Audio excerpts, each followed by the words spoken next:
My spanner finally came through from Takealot. Please excuse this shoddy unboxing video. Just don't have access to a tripod or anything right now. So this is the spanner. It's a 10mm swivel head spanner. I don't know if you can see that through the packaging. But yeah, because of the small space, yeah, there's the swivel. So because of the small space that we have to work in the engine bay inside Zangetsu, this was the ideal tool for that, to loosen those bolts for the tappet cover, because a ratchet as well as a 10mm socket just simply wouldn't have fit in there. So now we're ready to actually get the job done. So there's a better view or a better look at the actual tool. It is a swivel socket spanner, 10mm specifically.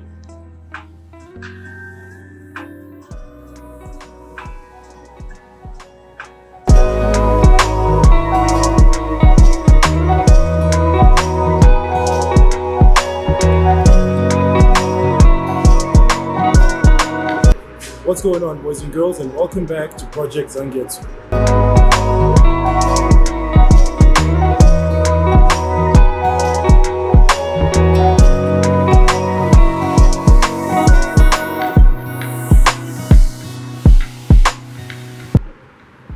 Okay guys, as you know, this is day 2 of trying to fix the oil leak on the valve cover gaskets.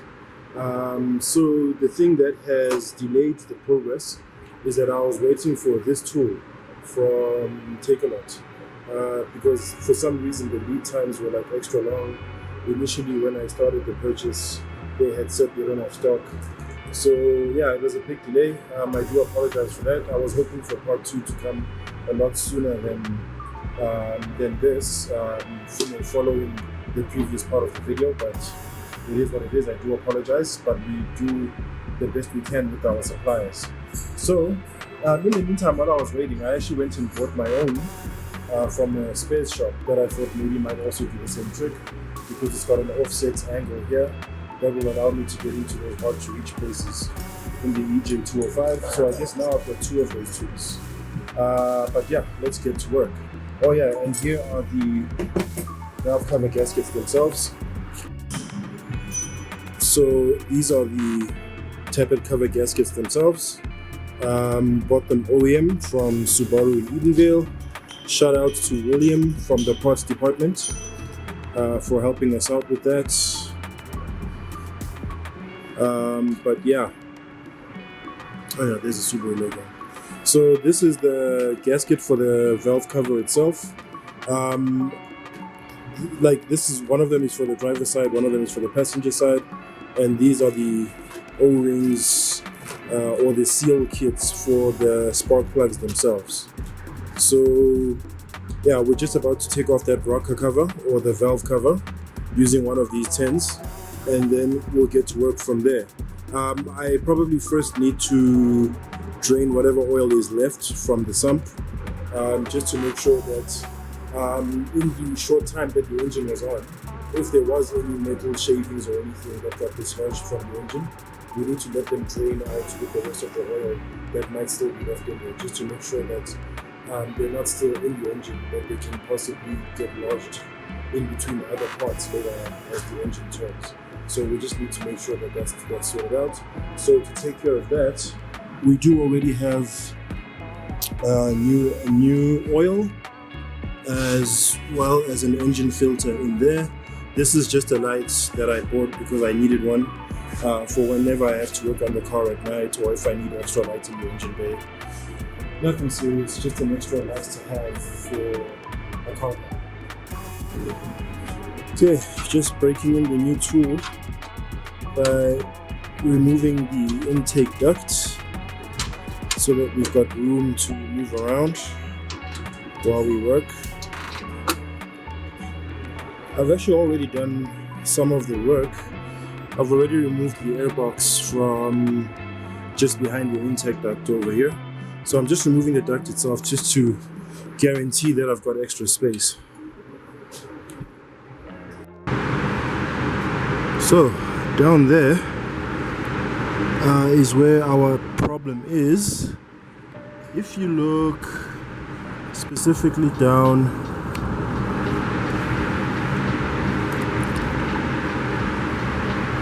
on this tray here, I'm just trying to get some light down there. See where that shiny liquid is? That's where our prime suspect for the tapered cover gaskets being the problem. Rather, that's where the evidence for our suspicion is. You see this bolt here that I'm focusing on now?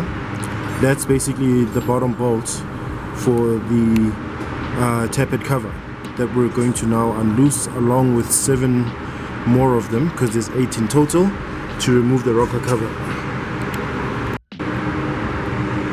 Okay, so next on the menu is to remove these pipes here, because they are part of the tapered cover, which is, so the tapered cover is the thing that we're going to be removing along with the gasket that binds it to the engine.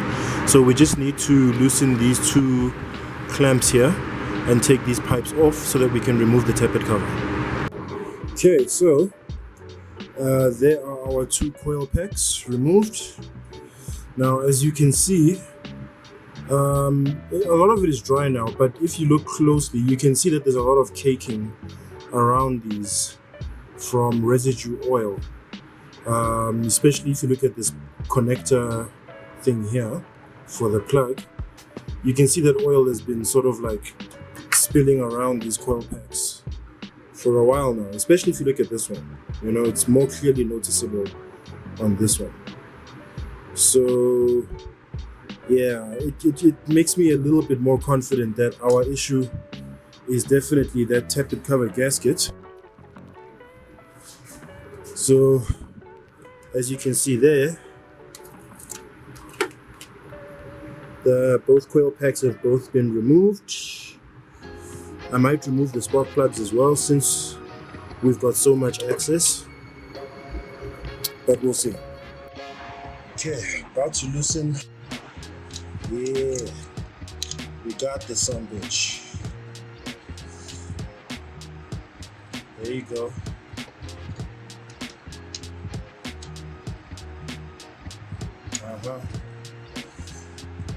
Turning in shit ain't so tough now, is it?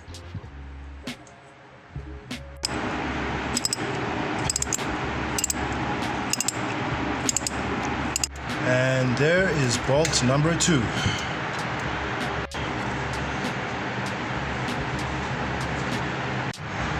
And we have bolt number 4, ladies and gentlemen. Phew! Okay, about to loosen the 5th bolt. There we go. And this is bolt number 7.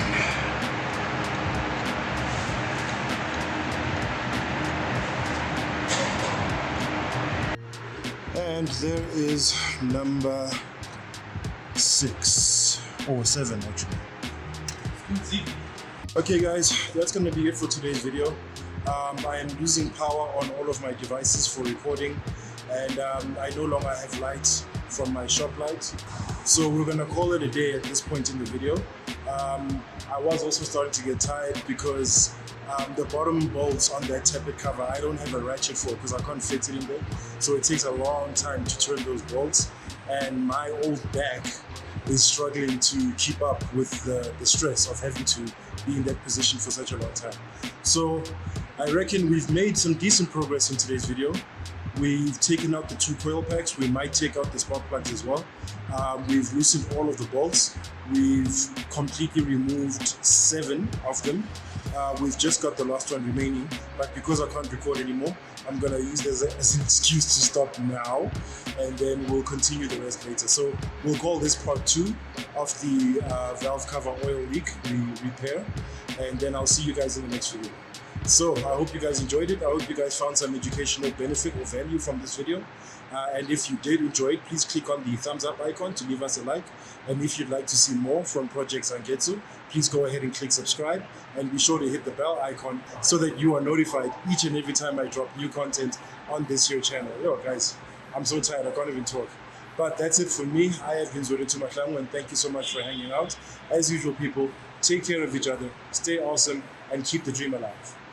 Peace.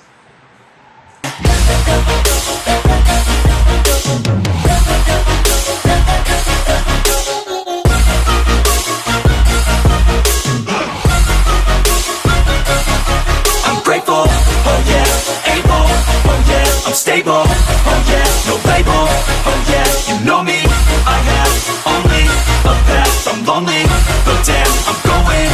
I don't want no fake love, I want the real stuff, everybody listen up, cause I'll only say it once, I'm